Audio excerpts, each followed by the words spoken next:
that scarf. Why don't you together. move? We're waiting for Kyle to get her thing. Sean. Is Richard coming tonight? Does anyone know? Kyle? Okay.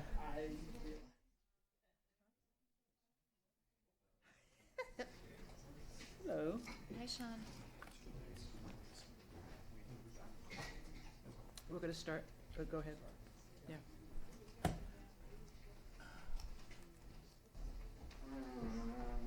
Is this a dog, Chet? Oh, good. Okay. Are we on?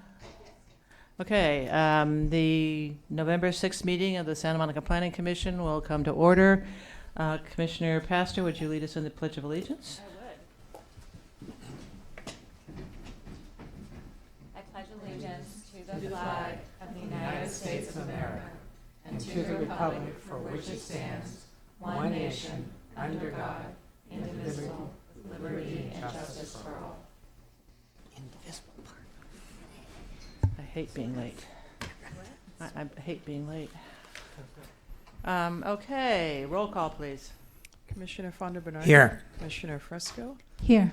Commissioner Landris is not here yet. He'll be here in a minute. Okay, yeah. Commissioner McKinnon is not here yet. Commissioner Pastor. Here. Commissioner Reese is not here tonight, and then Chair Lambert. Here. Okay, can we have the planning director's report? Yes, good evening, Commission.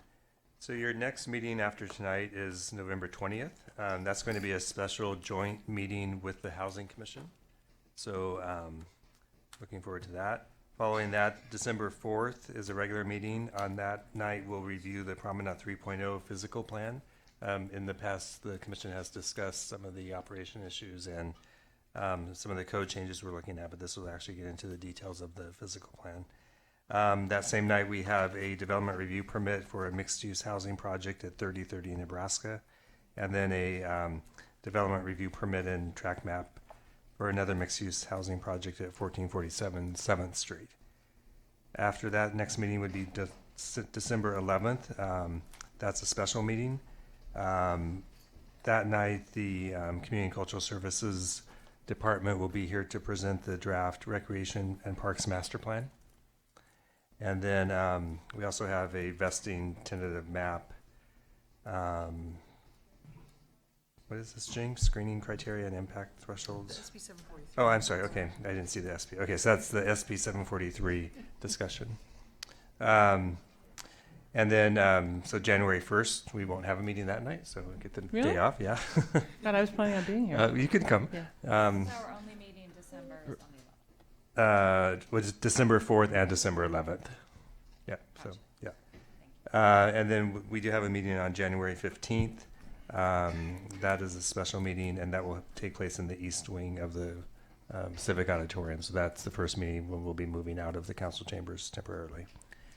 Upcoming at City Council on November 5th.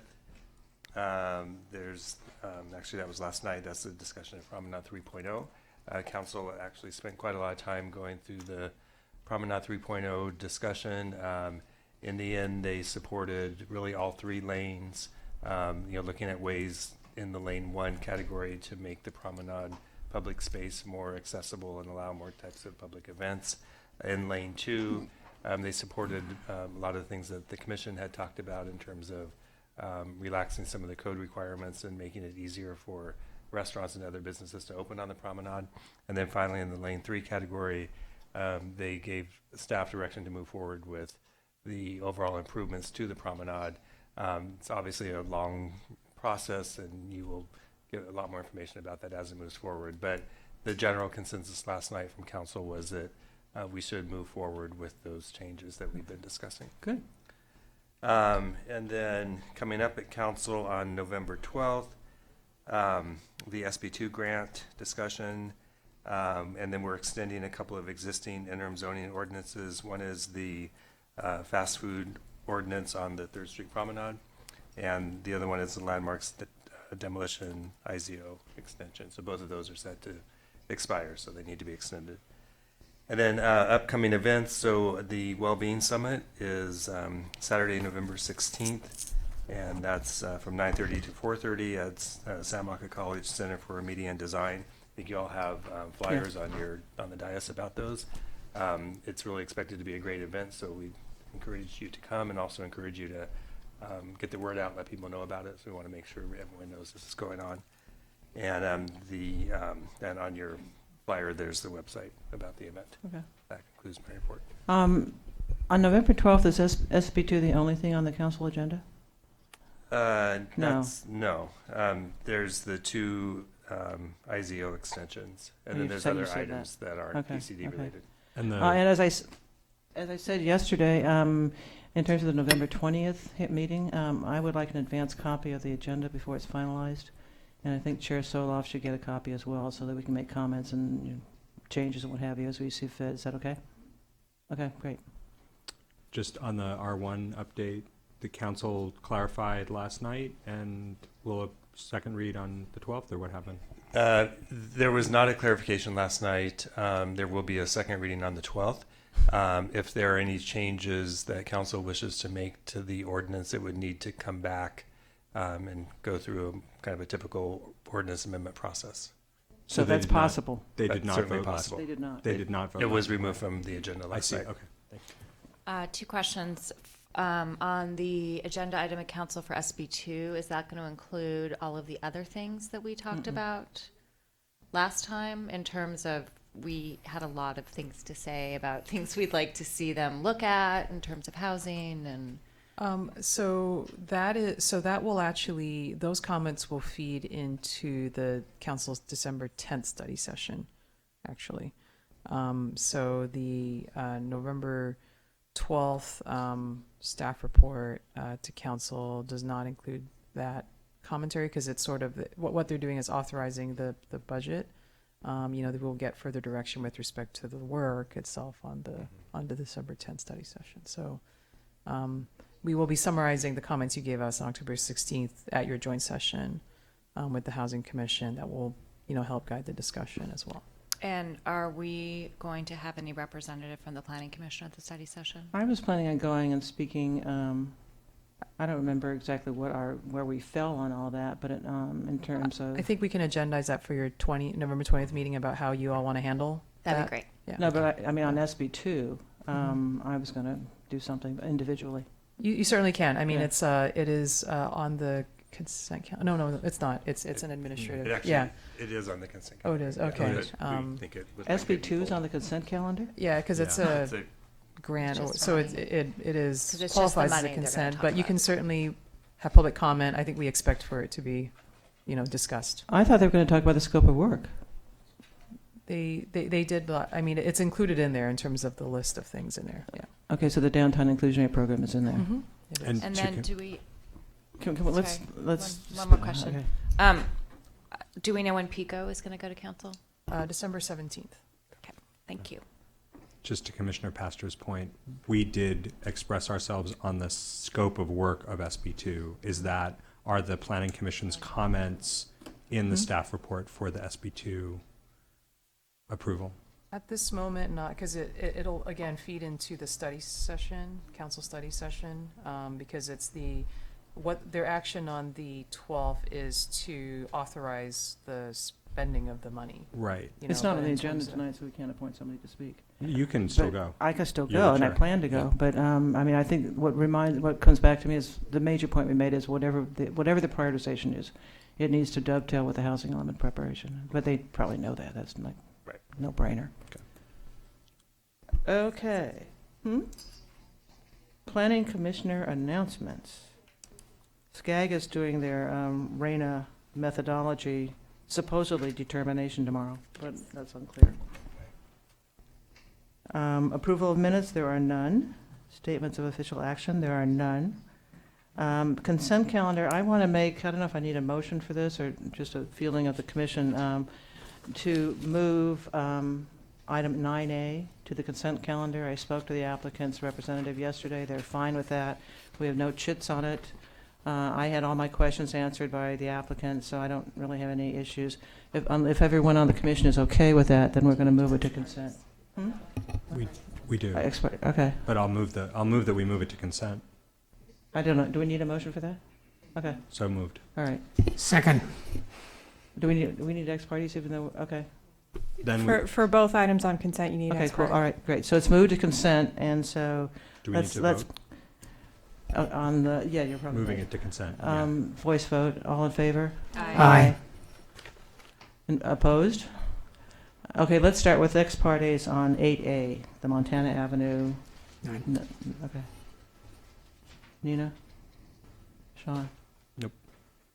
I spoke to Mr. Koval and Mr. Laffer yesterday on the telephone for about 15 minutes. This is 8A. This Yes. is, I'm sorry, that was 8. That was 8A is it. the, is No, I have the none. wine and Sorry. pavilions. I used to shop at pavilions, that's as close as I've come. Any ex parte on 8B? Mario? None. on 8B, on October 29th, I met at the site with Kevin Kozal, CJ Laffer, and Jamie Macrina, and a very nice caretaker. Okay, do you have any expert? Okay, I spoke with the applicant's representative yesterday, and he emailed me today, and I've visited the site, and I think it's a wonderful thing. Yes, As I said, I spoke to Mr. Koval and Mr. Laffer yesterday on the phone, on the dog thing. on the dog thing. Okay. Only about the dogs. Okay, about so nothing else. so it is on consent. Do we have a motion to adopt the consent calendar? Se- So moved. Second. Roll call vote. Voice vote. Voice vote. All in favor? Aye. Opposed. So that brings us to item 9B, 1147th Street is an amendment of the St. Monica's Development Agreement. Can we have a staff report, please? Huh? I know. You know, it sounds like a... Oh, so bad. So bad. Well, I have both. I swing both ways. Thank you. Good evening, Chair and Commissioners. I'm Grace Page, Senior Planner, and tonight before you is a proposal to amend the St. Monica's Development Agreement. This is the first amendment request since City Council approved the agreement in 2010. First, I'd like to provide you with some background information. A development agreement was established to essentially allow St. Monica's to demolish an existing structure and construct a new community center at the northwest corner of Lincoln and California Avenue. This building was designed to be 27,000 square feet as a community center and also provided approximately 154 subterranean parking spaces below the building. Additionally, there was a request as part of the DA to allow for upgrades to the school facilities. There's both a elementary school and high school on their main campus, and also to allow for campus and courtyard enhancements throughout the site. And this request was part of a phased construction strategy as they were trying to minimize the impacts to both the church functions and the school functions as well.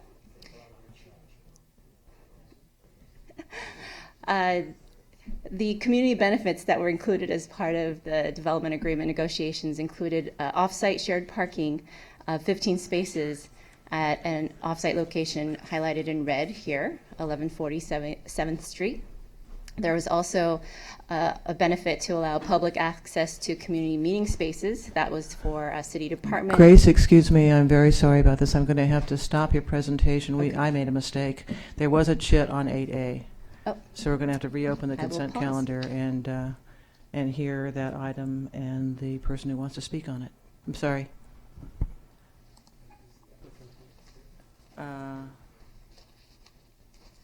No, we went on consent because I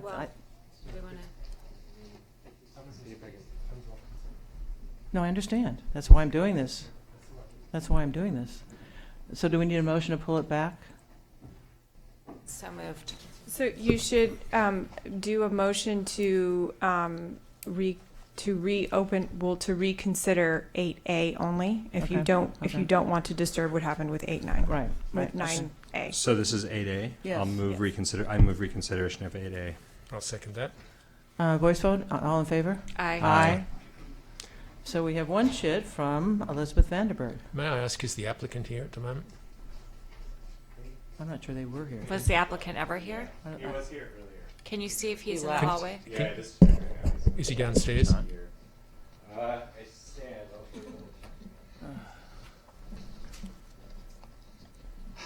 My Welcome, Ms. apologies. Vandenberg. Hi, my apologies. I didn't see that 8A had been passed on the consent, No, so it's my I should have fault. said It's Our something. apologies. I thought you were talking about 8B. My apologies.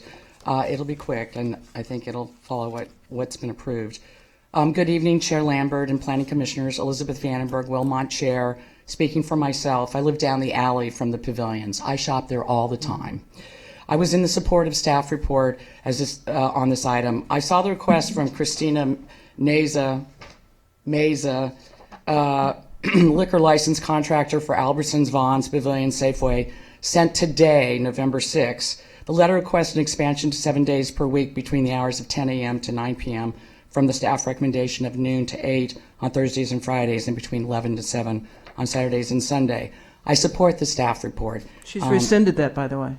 She did? Yes. Well, Yeah, how would you know? I'm sorry, guys. I'm Yeah. doing my best here, you know. understand. So I apologize. That's okay. So I support it. I'm sorry if that was through the consent calendar. I probably should have just kept my mouth shut. But My fault. my fault too. But I support the staff report, and I look forward to maybe going there after a dinner at Spumoni and trying my wine, and then going to the Arrow for a lovely evening. Good Thank job. you. Okay, thank you.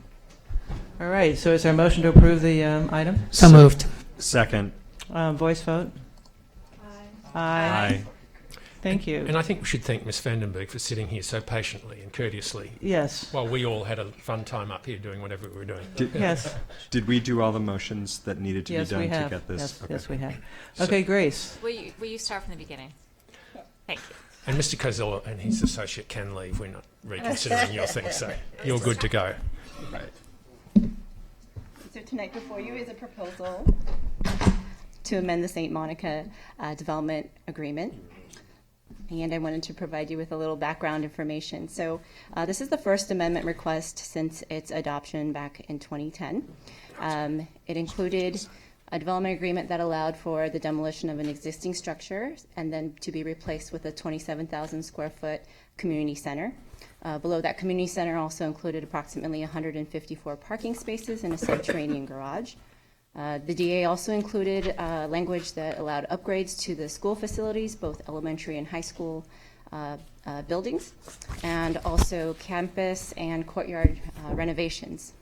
The request was also bundled in with this phased construction approach to minimize the impacts to the church and school schedules. So it's a matter of logistics.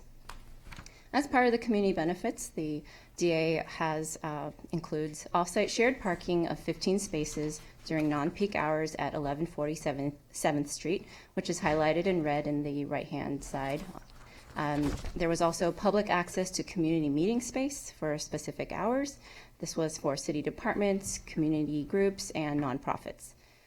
There was also public use of the bookstore and coffee bar, which is named Holy Grounds, during all operational hours, and also requiring the campus and the community to implement a TDM plan.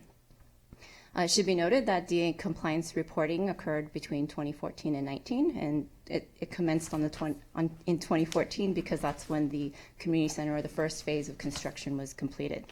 And during all those years, good faith compliance has been confirmed.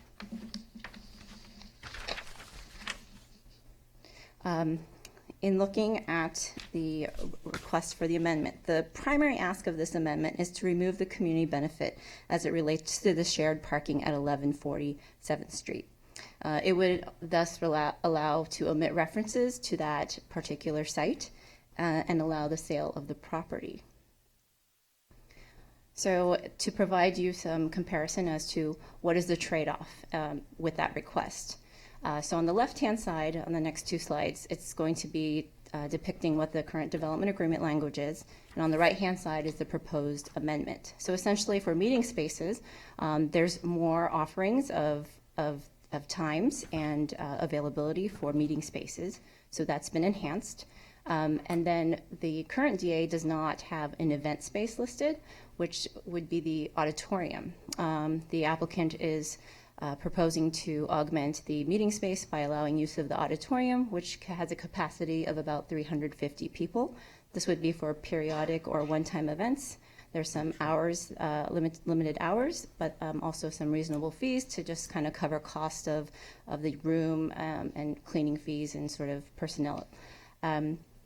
There is also the parking. So the parking request for omitting that community benefit, as proposed, to offset some of that is to provide free parking during any of those community events or meeting spaces, and then also to allow for free parking of city-sponsored Reed Park events or programs, up to 30 vehicles with 30 days notice, up to 6 times a year. The proposal for housing, there is none in the current development agreement. The applicant has alluded to that the potential sale of 1147th Street could lead to a housing development. There are no changes to the benefits related to the bookstore or the cafe or the TDM plan.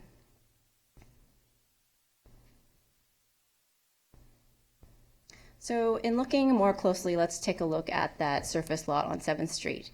It is zoned R2, and while generally we do see projects for R2 development to be housing, there are a multitude of uses that could go, and so I've sort of cut and pasted all the uses that are permitted there in R2, which is pretty lengthy. But staff's proposal or suggestion for this DA is that the property have some sort of limitation on what the use would be or development of that property. So limited to only multi-unit residential use for a 5-year period after the effective date of the DA amendment, and then say after 5 years has gone by and there is no sale of the property, then it would be open to all the uses. So given the housing crisis and council's direction for prioritizing housing development, staff has suggested that the commission consider this as part of their discussion and recommendation. So in conclusion, the amendment is to remove the community benefit for the shared parking spaces, remove references to 1147th Street from the DA, enhance the DA with additional meeting and event space opportunities, and provide free parking for those events and meetings, and also allow for up to 30 spaces in the subterranean garage for Reed Park events and programs. And then I'll just leave you with that last bullet for the Planning Commission to discuss perhaps an extra community benefit to restrict residential development of the 7th Street parcel. Staff did receive 3 public comments. One was opposing the DA amendment and felt that the parking was a true amenity, and some comments related to taxes. There was also a second email in support for housing and density, and the gist of that comment was to incentivize housing instead of mandating it. And then the last that we received was a comment related to St. Monica's TDM program. That concludes my presentation, and Thank you. I can answer any questions you may have. Would people, we can do staff questions now or after the applicant speaks? What do you prefer? Okay, let's hear from the applicant. And you have 15 minutes.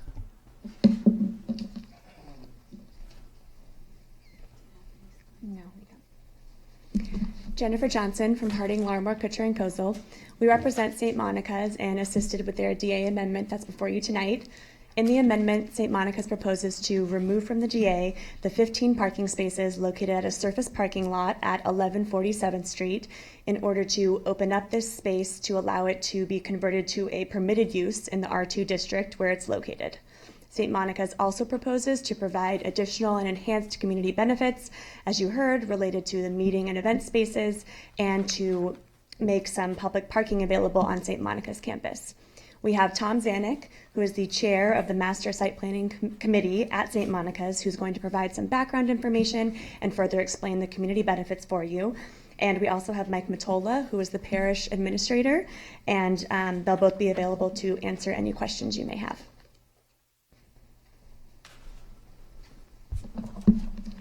Good evening. A short agenda tonight. How lucky you are. As Jennifer said, Chair of the Master Site I'm Planning sorry, can Committee. you identify yourself, please? Oh, I'm sorry. My name is Tom Zanuck, and I filled out a slip. I live in Ocean Park, and I'm also a parishioner at St. Monica's. Staff did an excellent job on briefing the commission, so I will be brief. As staff said, this is our first amendment to our development agreement. And so I always see this as probably means people did a pretty good job of drafting 10 years ago that we haven't had to come back and implementing over time. The St. Monica's master plan, which was the subject of the development agreement, is almost nearly fully realized, and the community enjoys the fruits of the work. More meeting space, new subterranean parking, and the new coffee house, Holy Grounds, which fronts on Reed Park and acts as our front door. I may add that our original design had the little coffee shop on the interior, and it was actually staff that recommended that it be in redesign, put out on the street facing the park, which actually ended up being a brilliant idea and acts as our front door, and we get most of the users are from the community around us. It's a far cry from our beginnings on 3rd Street in Santa Monica in the 1880s, but in keeping with our sole purpose of serving the community and providing community benefits. We're here tonight because we need to keep up with the changing needs and demands of our community. The subject property on 7th Street was originally purchased by us about 20 years ago specifically to be used for parking. However, now with the new on-site parking structure and with changing mobility behavior, thank God finally, it is no longer required to serve that need. This property, which is the only off-site property that we own, represents a substantial resource for the church. And continuing to use it for surface parking, we think is not in the best use for us, nor we believe the community as a whole. If the DA parking requirement was not on the property, the surface parking lot could be available for another use, most likely housing, but perhaps other uses in the zoning. And the proceeds of its transfer would then be available for continuing our service. However, since we're not so good at predicting the future and our own needs, we don't want to restrict our use of it beyond what the requirements are of the current zoning. We would like to enjoy the same rights and responsibilities as other owners who own similarly zoned property in the city, but not to limit them in any way at this time. In closing, I think you have before you the facts of the property, including a current parking demand study, which demonstrates we have no further use of this for remote parking for us.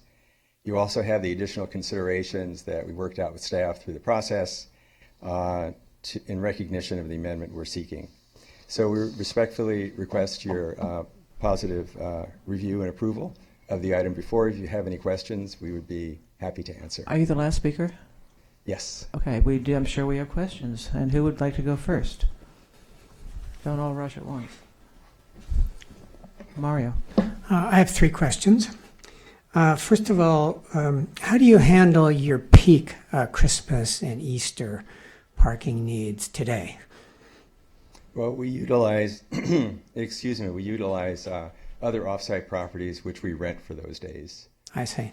And so you would be giving up those non-needed spaces on this property because you're saying you could rent the equivalent somewhere else. Okay. Second question has to do with the utilization of the current meeting space and the auditorium. What is the utilization roughly? How much demand do you have for these meetings that are already built into the DA and now would be added to, and also for the big space? I'm not sure I understand your question exactly. Well, right now, for example, how often is the big space used? You're going to add additional potential use here, and I'm asking, how much is it used today? What happens there today? That's in the staff report, actually. The auditorium is used by the elementary school, by the high school, and by our parish community for events, various events throughout the weeks and the year. And for some portion of the time, it's not used. And one of the things that we discussed with staff was making that available particularly for events that involve larger community groups like the city or chamber and so forth. I don't have a specific number for you. Well, the staff But- report actually says that over the course of a year, 50 organizations used the space for a total of 554 meetings, if that we're talking about the same thing. Thank you, Chair. So that was the main space that we're talking about? Yeah. Oh, well, I think That that's seems a little for stretched, but other spaces. St. Monica's community meeting space was utilized by 50 organizations for a total of 554 meetings. Staff can explain what that means. Sorry. So that reference is for the smaller community meeting space areas. The auditorium is not a part of the current DA that's being offered. So it's really usage of the smaller meeting rooms. okay. That's- So what I was asking about was the auditorium, meaning how available is the auditorium if one of these 6 events were to be scheduled? How much room is there in the schedule, in the program? With the permission of the chair, Mike Matola, who's a parish administrator, is a lot smarter on these topics than I am. Okay. Good evening, Mike Matola, Parish Administrator, St. Monica's. We probably use the auditorium about 75% of the time, 70, 75. Some of the main use is performing arts at our high school. We have a fall production and then a spring production, so it's used for 3 weekends on both of those times. That's the most intensive use. Then there's other events that happen. But we have a lot of flexibility with our facilities now, where we have another large space, and so that one can be available. Okay. Last question, and either of you can answer this question. Many religious organizations get into the business of affordable housing at various demographics and at different price points. Is that something your site committee has discussed as opposed to selling it to an outside developer?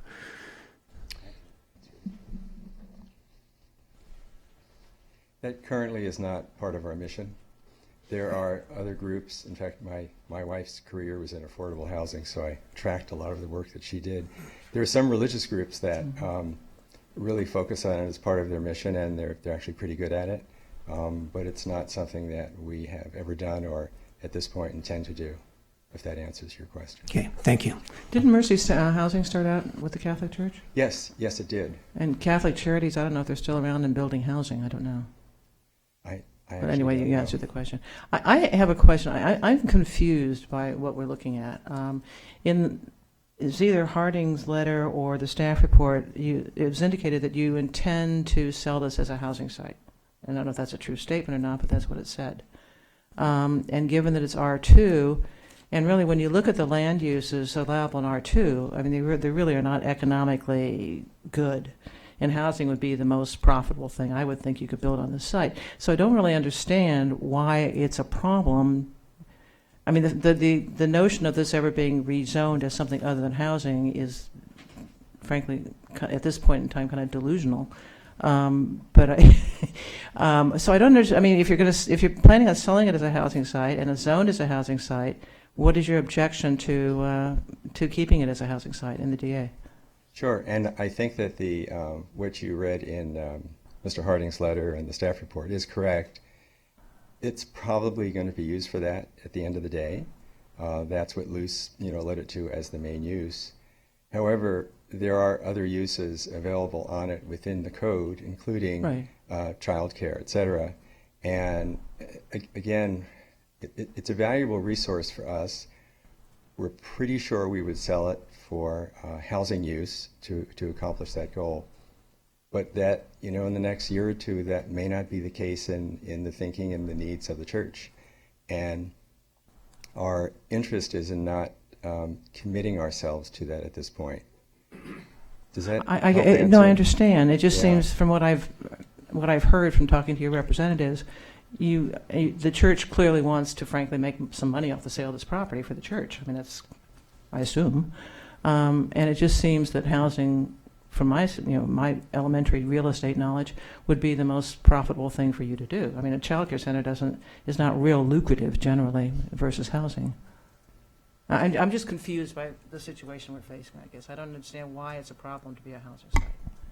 because it's unlikely, frankly, in Santa Monica, given the housing pressures we're feeling, it's ever going to be anything but that. I mean, as a zoning designation. I accept that. We just want to have the ability to use it in the same way that other owners of R3 property can It's today, R2. and to limit it R2, and to limit it in any way, we would rather not do that. But you understand that other owners who are not being so limited are not part of development agreements. This is a very Exactly. different situation. with you. Understand that. Okay. All right, Commissioner McKinnon. I'd like to follow that up. I struggle with the concept that you came and participated in a development agreement some years ago, and there was a back and forth. There was a contract between the church and the city, and you agreed to that, and we now are really looking at an amendment of that. What is the basis on which you say you don't want a housing restriction put on it?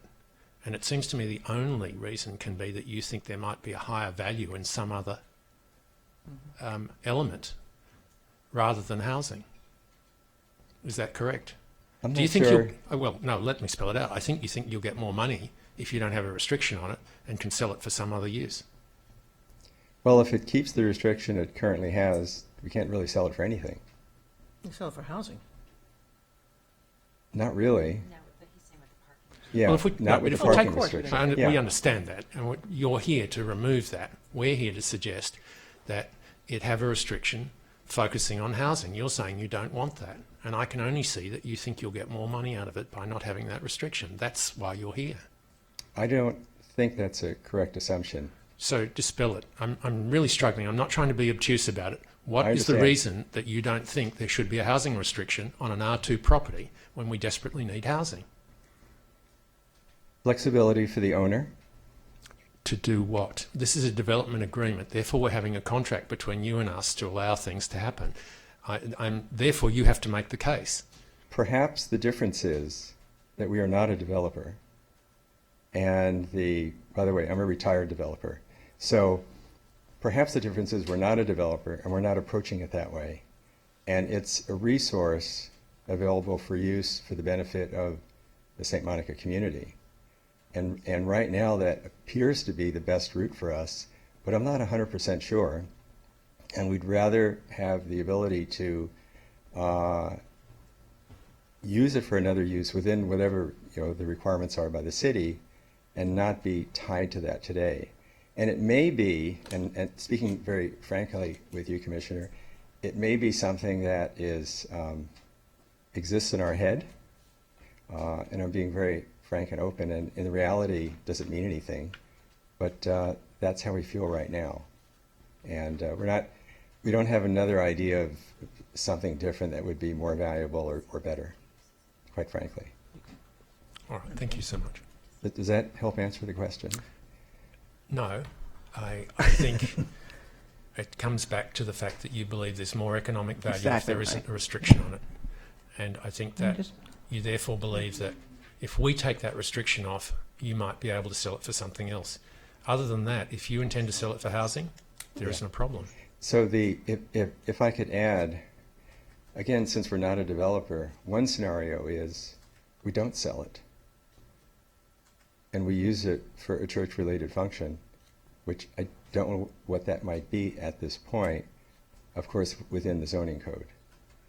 So I really understand your question, and if I were the commissioner, I'd ask it the same way you are, but we may not sell it. We may use it ourselves to enhance our own mission. And I do understand that. I guess the only thing was that on everything I saw, the implication was that you were about to sell it. But that's it was put to us that way. Yes, that's our primary thought, but it's Right. it's not a final decision. Thank you. Grace, will you put up the R2 uses slide again? Yeah, I'm actually in the queue. Commissioner Landris, can you, are you in the same conundrum? If so, I'm you don't need to go into it. Commissioner Pastor's reading my mind. I want to understand something. Well, if she can read that, that's even better. I want to understand. You alluded to something, Mr. Zanuck, that was where my question was going. I think what we are asking is that if the property is to be sold that it could only be sold for a housing use. That is the line of questioning I hear from my colleagues on the presumption that that's your intention. Your intention, it's from the staff report, is that you're intending to sell it and use the money for the benefit of the church in some way. But what I heard you say just now, which is what I had been intending to ask, is are you contemplating other uses for the site that don't involve selling it? You mentioned adult daycare as an example. If we look at this use table, are there other uses in your mind that are potential uses for the site in the church's current or medium-term vision for its footprint? May I ask for 5 seconds to ask my question? Yes, sure. Take longer. I think the problem here is that the highest and best use for this site, given all those uses, is but we're not having a discussion. I understand. I'd just like to hear from the applicant. Yeah. So I did it. First of all, I want to thank you for phrasing something in a way that I should have phrased it. And I think that this is what a public hearing is for. If the commission was interested in putting a restriction on it, that if we sold it, its only use could be for multifamily housing, we're comfortable with that. What Michael and I were just comparing was, if we continue to own it, we may decide to use it for something that's not multifamily housing, that promotes the vision of us serving the community. Okay, and I'd like to have the opportunity to do that and come to the city and use the property. But if we do sell it, the direction that the chair, I know your whole life is dedicated to providing housing, that's the logical use. And so if the commission's interest in applying the condition is that in the event of a sale, that would be its use, we have no problem with that. Let me follow. Thank you. I mean, let me follow up on that if I can. We have residential uses, public and semi-public uses, commercial uses, and transportation, communication, utilities uses. Would you be open to a use restriction that includes residential and public and semi-public, but excludes commercial and transportation, communication, and utilities? That would lead adult daycare, child care, community benefit type public, for the public good, consistent with a church or religious nonprofit behavior, but would say provide us with some assurance that it's not going to become a bed and breakfast or a auto site. Not a site now. Auto store, right? Well, another type of auto site, right? Exactly. Which it is now. Through the chair, yes. Yes. That you would be open to that. Yeah. Okay. Great. I think that I wouldn't, but I understand that. I'm asking whether the applicant would be. We would be open to that. Yes. Okay, Commissioner Fonda Bernardi.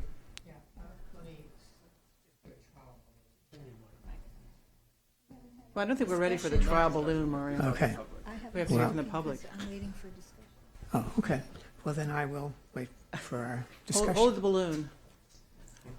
Commissioner McKinnon. So how did we get to this point that we arrive at the commission and you're offering to change things so that you're now saying that if you hold the property, you'd like the restriction on housing lifted so it just becomes an R2 use like everyone else, but if you sell it, we can put housing on it? Why has this not been part of the discussion with the planning department to this point? The discussion was about limiting the use of this property to multifamily housing. No, I think it was about the sale of the lot. Our understanding, it was limiting the use of the property to multifamily housing, and that's what we had an issue with. Based on the presumption it was to be sold, I think, as Commissioner Landers says. I mean, the whole reason that you're here is the suggestion that you are going to sell the property, and the city is saying as part of the DA, if that's going to happen, we would like housing to be on that. In fact, we're going to insist on it. Mm-hmm. You are now saying for the first time tonight, I suggest, well, we might hold it and therefore we want other uses to be allowed on that which are consistent with R2. Because otherwise I think it would be in the planning department report. How did we get to that point? Have you not raised this before? We've had the discussion. It may not have reached those details, and you have to ask staff. We will do that. Thank you. Nina, do you want to say something? Okay, this is not really a question, it's a discussion. We do, which is why I'm not going to proceed. Thank you very much. You'll have a chance for rebuttal after the public comment. Thank you. Okay? Okay, Elizabeth. We took you early so you wouldn't have to sit around, and here you are. Elizabeth Vandenberg.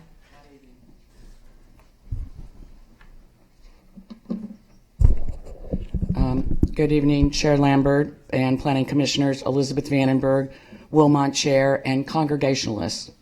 Speaking for myself. As Chair of Wilmot, I've tried to access meeting space at St. Monica's.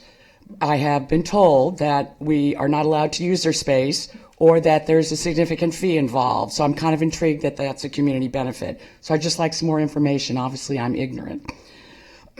So I would like to request that we get some contact information. Regarding the event space, I would appreciate a reduction of fees to 2 tiers, highest for the city, and then a second tier for nonprofit and community groups. I think that seems reasonable. Again, when we see these community benefits advertised in these council meetings, in this commission meetings, council meetings, they generally do evaporate, and we would want to know specifically how will marketing be publicized and community directed to it, given it's a community benefit. Again, the access to community benefits must be easily accessible, continually advertised, and the community made aware of them via the St. Monica's website with no cost for meeting space, which is something I would promote. But finally, I'd say my main point is Wilmot is a residential neighborhood, zoned as R2 for this property. Wilmot has passed multiple resolutions over the years to stop the commercial creep into the neighborhood from the boulevards. The restriction being limited to 5 years given the housing demand seems useless. It should be restricted to multifamily housing for the DA trade-off. And in fact, I would prefer the very limited community benefits that have been offered be eliminated for a guarantee of multifamily housing in our neighborhood. Thank you for your time. Thank you. Questions of Elizabeth? Okay, the next person is Charles Eldred.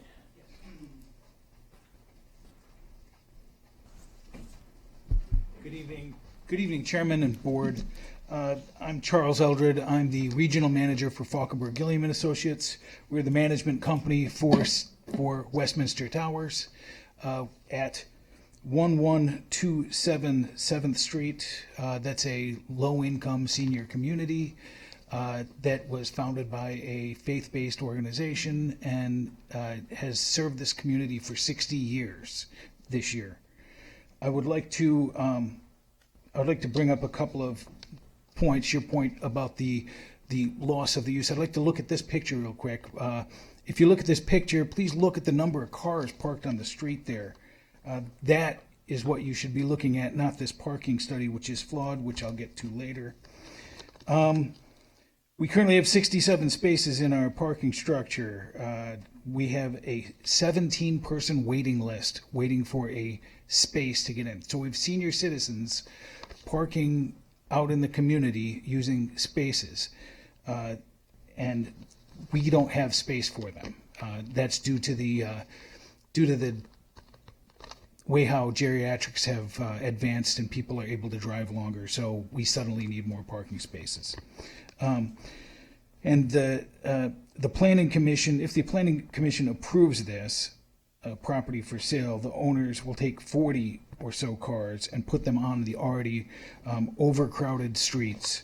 I call into question the parking study, Table 1, Column 2, Trep Gym, and 124 spaces.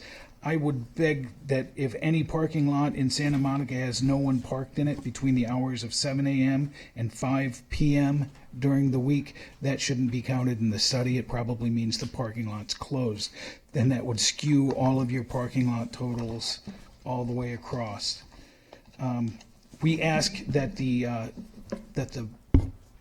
board look deeper into the parking issue. I don't think that this parking study is sufficient for the committee to make an intelligent and educated decision.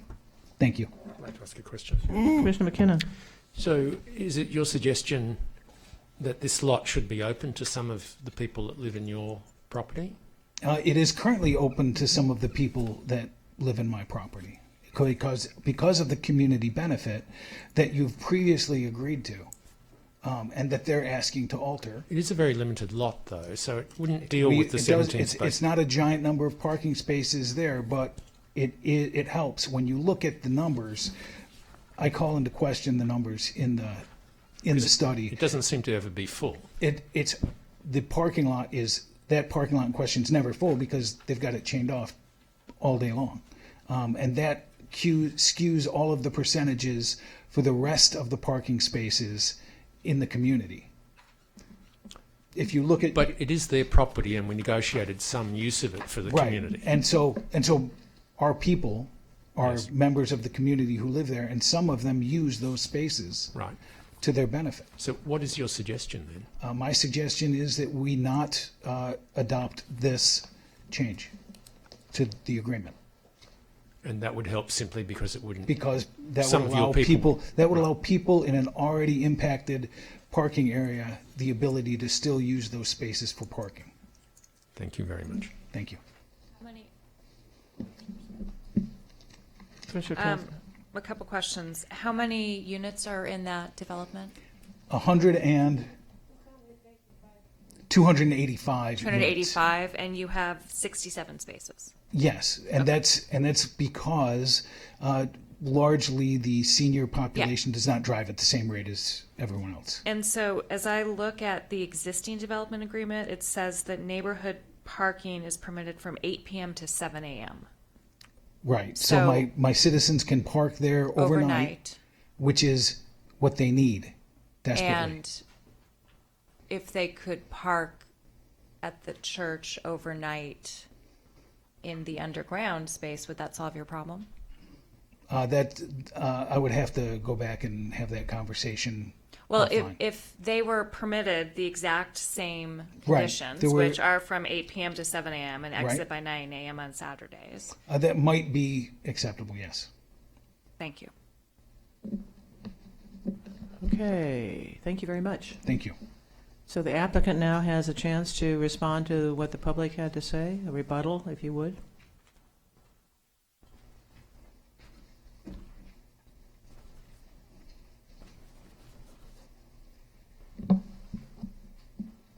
In response to our neighbor from Wilmot about fees, so I don't know exactly what she'd had in mind, but we'd be open to talking about that. With regard to parking for the towers next to us, we're not in a position to be responsible for dealing with their changing parking needs. You don't have a full-time attendant in your parking structure, do you? We spent $7 million digging a big hole in the ground so we wouldn't impact the surrounding streets, and so we've taken care of our parking and have some that we can use for the city every so often. So don't see that as our responsibility. I don't have anything else to add.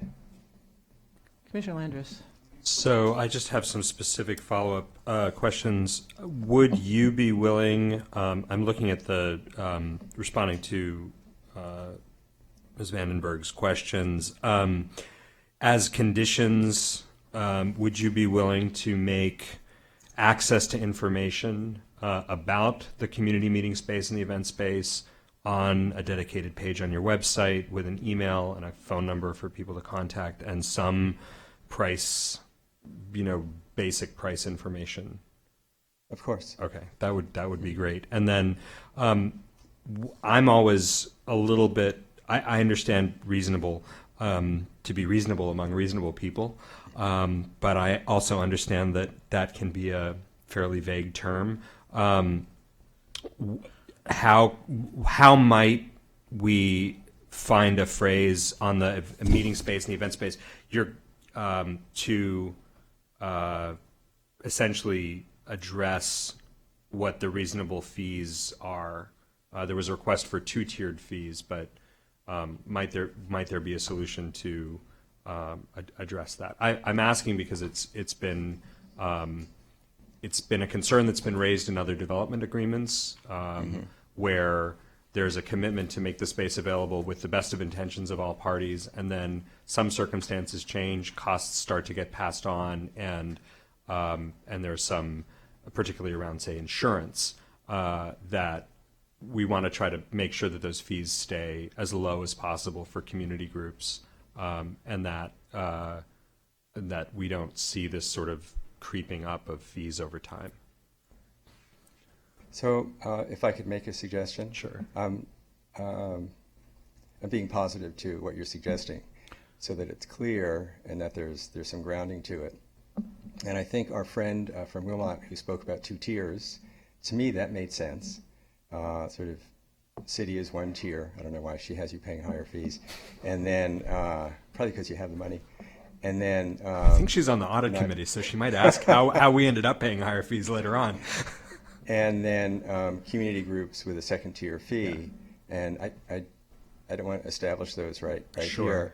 But my suggestion is if the commission was interested in going that direction, perhaps we could work with staff and come up with a schedule and a pricing and an approach for the approval of the planning director that we could then implement and put on the website. Great. Sounds good. And I would ask that the question of insurance indemnification be addressed in those conversations in advance, because we've seen that become a problem in other settings, Yes. where the groups are being charged when in fact they can self-insure or provide waivers without having to pay an additional amount. Right, and we do actually have paperwork. We're part of the Archdiocese.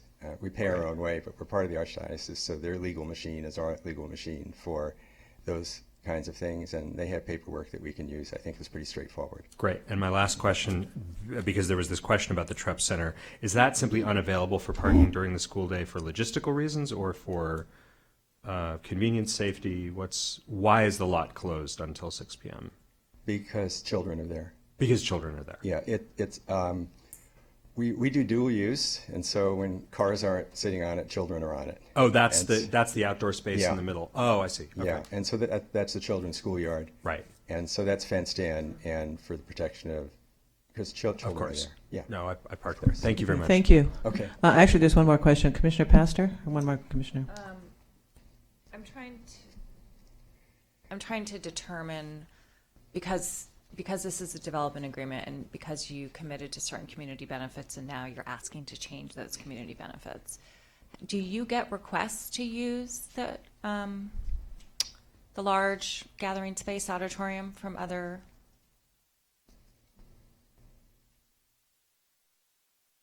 So how many, how often? Right, I want to make sure that if we switch out one community benefit for another, that it is actually a benefit to the community and people will use it. Will you come to the microphone? Thank you.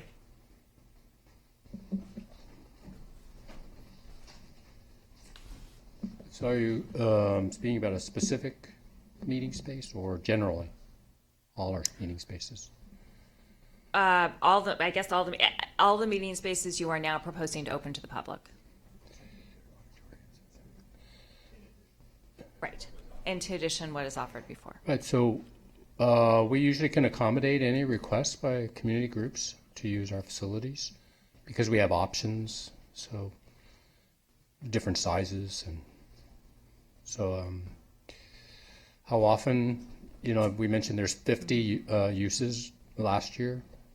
It seems to grow a little bit every year as more people know about our facilities. Okay, maybe let me try asking this a different way.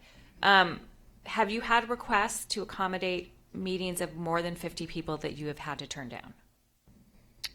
Turn down? Because right now you're limited to a maximum Right. of 50 people for your spaces. I don't remember the exact situations, but we may have, depending on the date that they wanted, and we had some things going on. But sometimes we were able to accommodate those. We've been open Or to. have you had requests to use the auditorium that you've had to turn down? Again, I'm trying to figure out whether or not people are going to use the space. Right. I think they will use the space. We've had some requests that we've been able to accommodate.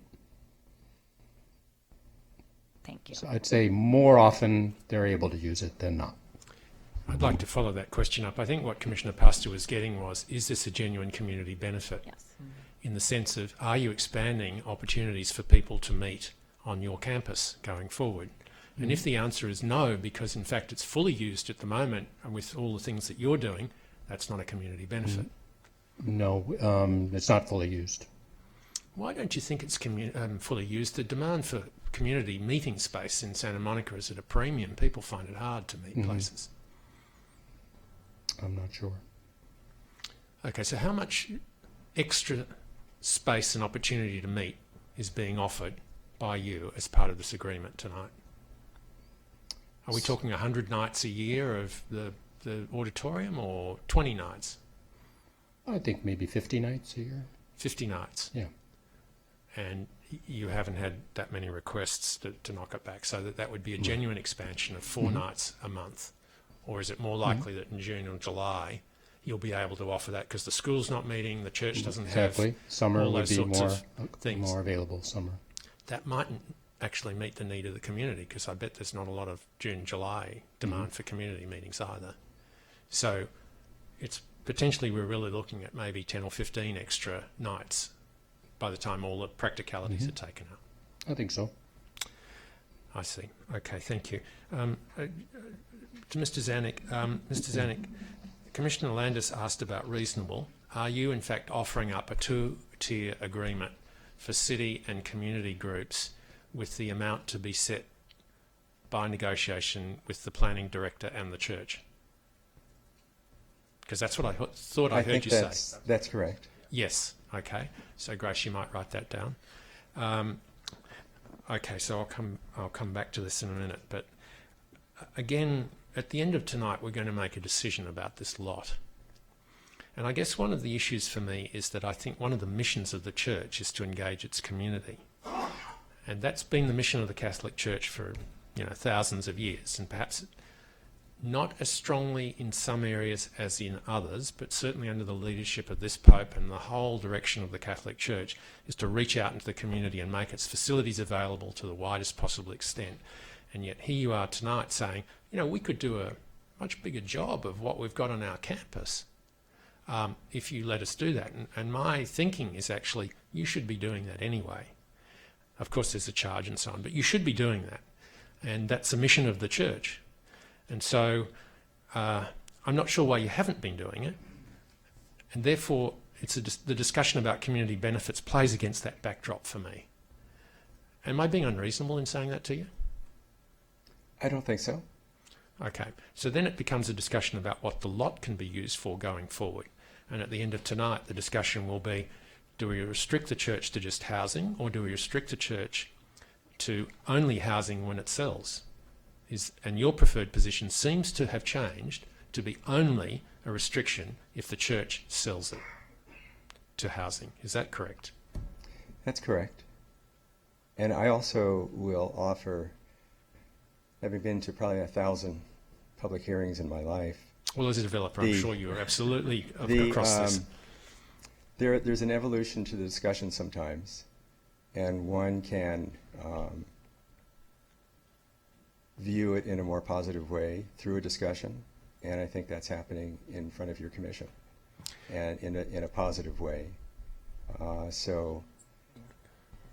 we're all friends here. Yeah. So a couple of things. The Westminster people have raised the issue of parking in the neighbourhood, and I think initially you were a trifle reluctant to look after their issues, and I understand that. If you do have spare capacity in your parking garage, is it possible for us to have a discussion about them using it with appropriate safeguards?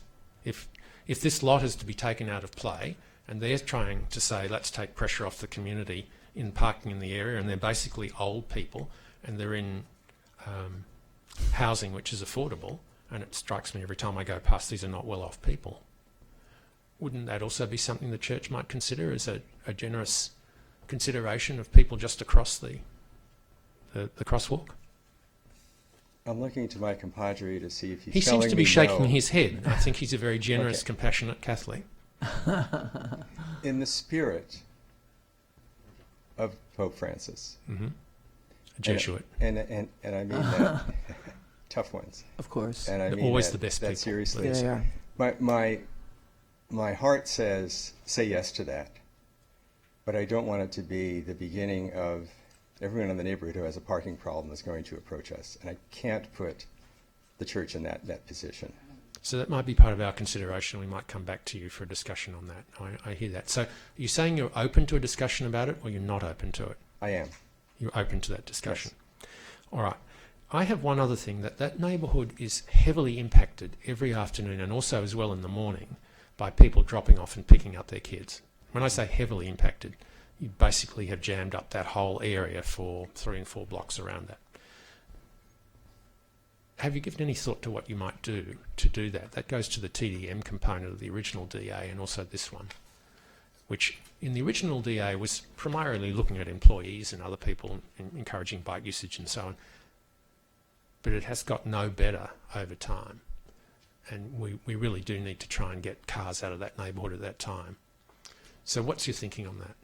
Well, in fact, when we did the original development agreement, your traffic folks, we covered the various scenarios of use of the property, and one of them is school drop-off, another one is school pickup. And so actually most of that occurs on the property because we bring cars in through one end and go to the other, and out the other end, and have a very efficient system using walkie-talkies where teachers make sure that the right child is matched to the right car and the right person in the car before they're put in there as they go through the property. And so most of the waiting is actually done on our property and not on city streets or adjacent to it. And so there've been a lot of attention to do that in an efficient way, and perhaps there's a way to do it even more efficiently. But the teachers are very happy to see the children go to their parents, and the parents are happy to pick them up and take off as soon as they can. I agree that you do have an efficient on-site property, but when Crossroads came for its DA on its science block some years ago, what we were interested as a commission in doing was changing the model from a one car, one parent, one kid to more multi-use and reducing the number of cars overall, particularly they were adjacent to the light rail. And so I guess what I'm looking for is a development in the 10 years to move the discussion from one car, one parent to a different model. And I'm putting to you, it's not part of the DA per se, but it's certainly something we could look at. Could you look at that as well? I think we could. Right. And Grace might like to write that down. I think that's something we need to have a discussion on. And I think that's just positive for everyone. Oh, absolutely. I think it's a much better model for you because I do think you're efficient when you're on the property. It's just that mornings and afternoons, particularly in the afternoons, you've got anxious people and they're jamming those roads. That's not in your benefit either. And if I may add, Commissioner, in preparation for the meeting tonight, I know one of the comments that staff received from a concerned resident was, are we in compliance with our transportation demand management plan? Well, I understand from the planning department you are. Yeah, and we put together information, so Grace has that, and I think she was happy with that. Also, last week, St. Monica's received an award from Go Samo, a silver certificate for all of our work to do exactly the kinds of things that you're talking about. But I think what you're bringing up is maybe you can do them even better. And so we're happy to look at that because the people that we work with, our parishioners and our parents, are interested in this as a topic. And so I think it's a good idea. Thank you. Commissioner Landris. Yes. So, and I think our planning staff is perfectly capable of figuring out what to write down or not. But I wanted to ask, I've attended the homeless count every year, which the St. Monica's has hosted. Is that, and that's a large event. We're obviously there until 2 a.m. Is that something that the city pays for, or is that something that the St. Monica's provides, for example? We provide that. You provide that. Well, that's great. that is terrific. Thank you, first of all, and you've been very generous hosts in that. Is that something that would fall into this category of expanded community benefit space? They already do it. Okay, so it would now they do it. Now they do it because they don't have to, and right, even though they don't have to. But in this case, it would fall into the category of what you're offering. I'm appreciative of that. And I can think of probably a number of uses. For example, our community orchestras are always looking for concert space that isn't necessarily available during various periods of the year, and presumably that's the kind of thing that the auditorium could serve alongside city uses and other things. I wanted to ask as well, going back to Commissioner McKinnon's question and Commissioner Pastor's question, you are currently offering 15 parking spaces, charging about $50 a month. Maybe it's gone up since 2011. What's the current charge? 75? Okay.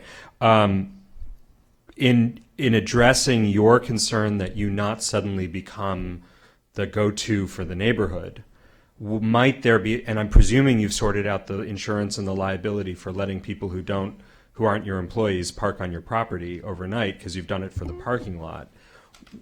If staff could work this out, would you be open to providing those 15 parking spaces elsewhere within your parking stock for overnight parking? So That's already been asked. no, we've been asked if it would be worked out. I'm asking a much more specific question. So you don't become the go-tos. It's simply a question of finding a solution for those 15 spaces, irrespective of where they live. They could live at Westminster. They could live somewhere else. They could be whoever your existing clients are. Could those folks, or maybe even, I would even be open to the notion of, speaking for myself alone, preserving those particular clients. And if they ever move away, then the space obligation might be subject to some negotiation. Many of the activities in the evening go till 10, Okay. including the community use groups. So that would be more difficult. Even the the- other lot wasn't being used, so they could. And the underground space is The fully underground booked at that spaces. point. It's at Not capacity. fully, but it's used quite a bit. And So not enough to be able to do that. we'd have to kind of look at that, I think. Look at that. Okay. Thank you. Wait, let me just ask a specific. Wait a minute, Oh, Commissioner you go- Pastor. You go with that. I want to follow up on that. So your parking study tells me that you have a parking utilization rate that in the evenings that doesn't exceed 22% for the community center lot. So how is it that you couldn't accommodate those folks in that lot? I'm not sure. Maybe in the There'd be tandem some spaces? evenings would be more difficult, but there'll be other evenings it wouldn't be a problem. Then there's the security issue of cars in there all night, and I guess it would be the same as the other lot. Well, it's the same as the other one. You you have a contract that limits your Right. liability, but And there's gates and things that are locked and getting out and so on. Well, or so- getting access so- to the cars. what is the situation for, so I understand the Trep and the gym is a surface lot, and I think it probably doesn't make sense for that Right. to be up for discussion. Right. But explain to me how the security and what is that underground lot like? Like, is there a gate that you close at night? Does it just have the, the arms? No, we did have a gate that went down at midnight. That's not functioning right now, but the outside gates, when you leave, are closed around 11, 12. So it'd be hard to access for emergencies the lot. So it's behind a gate, in To get addition into the to garage, the yeah, gate. even to walk into the property. Oh, I see. Oh, that creates a problem. Okay, thank you. Okay, Commissioner McKinnon. Yeah, so I want to keep focusing on this parking issue because two things about it. When the original DA was in place, well, let's go back even further. The church occupies a whole block in Santa Monica, and it's not just a church, it's a school, and it's a meeting place, and now it's a coffee shop, and it's a resource for the Catholic community, but also really for a whole lot of other people, because pastoral care extends so much further, particularly amongst your school, but you reach out into the community in a lot of different ways, and that's been part of the nature of the church. And however, with the zoning code, we don't look at pastoral care and go, oh yes, okay, so you get a special mark. So we did the DA. And one of the things I think we were trying to incentivise through that was some reciprocal value into the community being codified. Okay, you come back, but the community's moved on in that 10 years. Things have changed and so on. And as you've heard me say, okay, I think you should be doing a lot of this stuff in the community anyway. Great. So that's not insofar as other people would have it a community benefit. That's what you do. That's your whole raison d'etre. So that's the first thing. The way the community's moved on, though, in many different places, we look at parking resources as something that we can share. And the hard question is, how do we make that sharing work properly so we don't totally disadvantage you? I think you've come in this evening and gone, we can't do that. And as the evening's evolved, as Mr. Zanuck has pointed out, in a very positive and interesting way, I think we're reaching towards something where maybe we can take some pressure off the community as long as it doesn't disadvantage you. And Commissioner Pastor's been examining that. She's looked at the numbers and she said it doesn't seem, based on your parking study, that you're fully used all the time, except for Holy Week and issues like that, which there are peaks through the year. So is that something you would now consider, that we have a discussion that goes a little further than you offered earlier in the evening in how we could manage that resource that you've, I know, spent $7 million on, and maybe offer some parking out to other people in the community, whether it's Westminster or someone else? Take the pressure off the lot and look at that. And that would be a discussion between you and the planning director, I guess, going forward, and his mobility troops. And other leaders of this community. Yeah, I think your team would have to be involved, wouldn't they? And I'm not suggesting that you've got 270 spots and 269 be taken up by people that live there, but around the margins, the 15 from the lot could go down there, and maybe this gentleman was suggesting he's got 17 older people, so maybe there are restrictions on people who don't have the resources to buy parking, whatever. So you made your point. So, but that would be a genuine offering here in terms of our DA discussions. So, we'd be open to that. Open to that. Grace, you might want to write that down. Are you doing? Well, no, we're doing a DA discussion here this evening. We want to get genuine consideration out for the community without disadvantaging them. And when we come to a discussion of the lot, you've put an interesting proposition to us, which isn't in our papers, and we can then discuss it, which is the restriction. Let me ask you again. In your minds, do you have anything more firm at this stage about using that lot if it stops in the church than we could be childcare, we could have aged care, we could do something?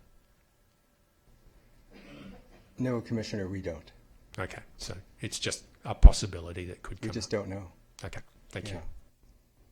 Have you considered, if you were to want to do housing on that site and make it maybe accessible to your parishioners who need affordable housing, of joint venturing with an established nonprofit where you maintain control of the land, you own the land, you lease the land, and you're sort of co-developing the site for people in your parish who may need it?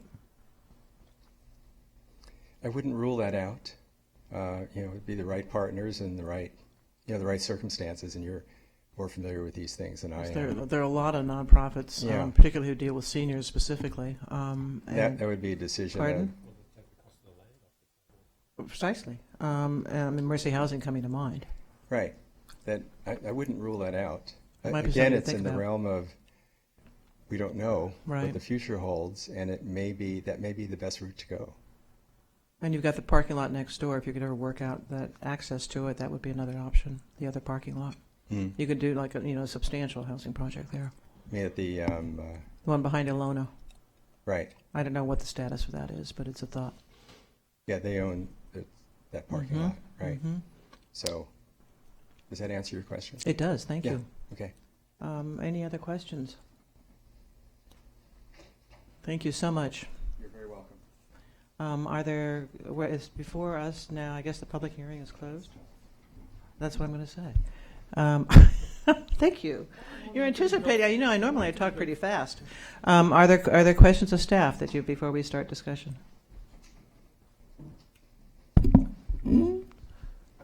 I would just, having heard the conversation, I assume that there were some of these conversations or some versions of these conversations may have transpired prior to the meeting, since you gave us a pretty thorough take on what the situation was. So I'm curious about whether, from your perspective, Grace, whether we're addressing things that you'd already looked at, or if there are barriers to where you hear the direction going from the staff perspective. As it relates to parking? As it relates to the parking, and as it relates to perhaps a restriction, restricting the current use to housing or public and semi-public benefit uses, but restricting sale for housing purposes only. The proposal that came before us was indicated that the intention was for the sale of the site. Yeah.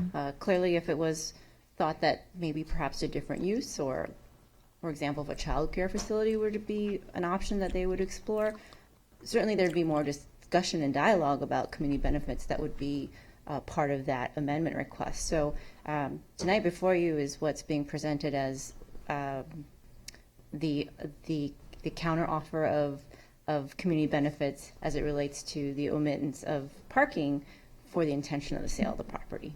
So if I understand you correctly, if they were to come back and they wanted to use, and this is an important distinction, if they wanted to come back and put in an adult daycare site or a child care site or some other type of use that's consistent with R2 zoning but not a parking lot, you think there might actually be additional community benefit conversations that we ought to be having, or that you ought to be having first, even before such a use is contemplated? Independent, like, I see you splitting this, you're splitting this now two ways. One is not parking, and that's the amendment before us, but that any other use other than a sale would require an additional conversation about a community benefit.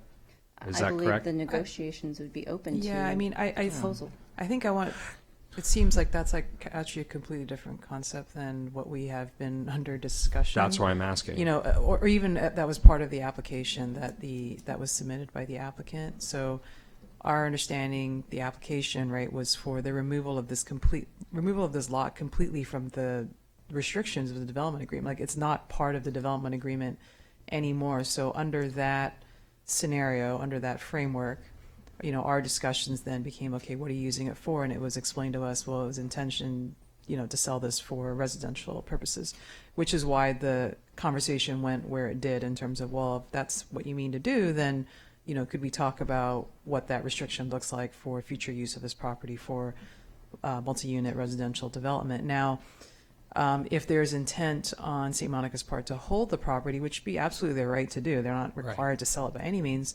I think that's a slight nuance tweak, you know, on the conversation we have been having. I would suggest that if that was the case, that, you know, I don't think it's necessarily upon sale, like, you know, what if it was ground lease to another entity that isn't St. Monica's, you know, is another scenario. So may not necessarily be upon sale, but upon redevelopment by an entity other than St. Monica's, because clearly if St. Monica's were to redevelop, it would be for the use of the parish and, you know, within the mission of the church, you would presume. If it was for, you know, some other entity for some other reason, then, you know, I think our concern would be then redevelopment be for that residential use. We hadn't approached that idea of like public or semi-public uses, because again, what was on the table was the intent was for residential use. So that's kind of why the conversation was only surrounding, you know, that. So then, this is what I'm trying to understand, because I don't want us to get too far in front. Mm-hmm. Are you so you're suggesting sale or redevelopment as opposed to simply sale as potential language, but are you saying that if we did this tonight and then St. Monica's said, well, okay, well, we've decided we're going to hold it for a while, we're going to build an adult daycare center, would you be expecting that they would reopen the DA again? No. So once we do this, then they could do what they want. I think you can clarify with St. Monica's, but I believe the intent is to like not have the slot ever come back. DA. Okay. Am I correct? Yeah. Okay. So. I just have a clarification point question. If this were to go to something other than housing, even if we're allowed by R2, if it were a daycare center, whatever the heck, would there be sort of parking access issues because it's not residential? No, I mean so R2 has permit, you know, uses that you can apply for under that. But I know the lot next door is grandfathered in for commercial access from a residential area because it is pre-existing. Well, so two different things. Like this one is the R2. The I lot next understand. door is actually an A lot. I attached to understand. commercial, But the so point is, if there's you put something other than restrictions. housing on that R2, Yeah. would you have the access issues you have? You would not, no, I mean, this is a single, we've seen redevelopment of single R2 lots, for residential uses. There's not been access issues that we've been In a aware of. residential area? No, we haven't Okay, seen all right, that, thank yeah. you. Yeah. Commissioner Fonda Bernardi. Yeah, I think it's a very valuable discussion we're having, and I think it's nice to look at these different trade-offs. But I think we may have entered an area which I would call in the double dipping area. Excuse me, do you have a question of staff? No, I don't. So, thank you. Do you have a question of staff? Okay. Okay, so now the item is before the board. I'll give you an example. There you If go. we were to say, for whatever reason, and they were to agree to, that there would be 15 spaces dedicated in the garage below, I don't think we can have any say at that point about how the lot should be used or should not be used by them or another bidder, because they have met the requirements of the A. They were supposed to provide 15 spaces. They're actually providing 15 spaces in a covered, more secure area than it is now. So we shouldn't be saying to them, oh, well, wait a minute, you can only do a childcare, blah, blah, blah. If they're willing to go down that road, then the lot should be free to them to use and sell or not sell in any way they want. Otherwise, we're really saying, well, the original DA wasn't good enough, so now we're going to amp it up. So that would be the first thing. The second thing, I think it is valuable that our senior citizens have covered secure parking nearby to where they live. That's really a real community benefit, I think. It's something that helps a population that is very limited. And even though, yes, they're driving more, but they're also living longer, and so they need that. So I think that that is a nice area where there'd be a nice possibility. I do like the idea of a tiered rental system, I think. But even in a funny sort of way, when you look at this, they don't have to offer anything with those meeting rooms or auditorium if they're just moving the parking from here to there. They don't have to provide any of this other stuff. They're being very generous. So I think we should take that in mind, and whatever we do here is that this church is approaching things with the kind of flexibility we like, but we need to be fair in our request as a city so that this becomes a good deal for everybody, as opposed to, oh, we as a planning commission took advantage of something that really, it's really not ours to take advantage of. So, as much as I love housing, believe me, it's something that I would like to keep it fair. Commissioner Fresco? That's what I was going to say. Well, then don't say it. I won't.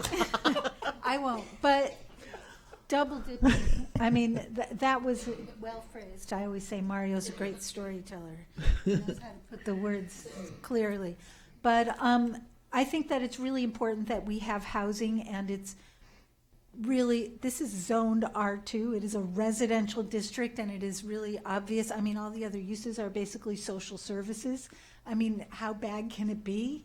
Whatever happens, I just really don't think we need to do that. And I think that we have had a really fascinating discussion that went down all kinds of new roads that really makes whatever impacts their original DA were going to have on the neighborhood even more mitigated with all of the other nuances that we've discussed with the applicant.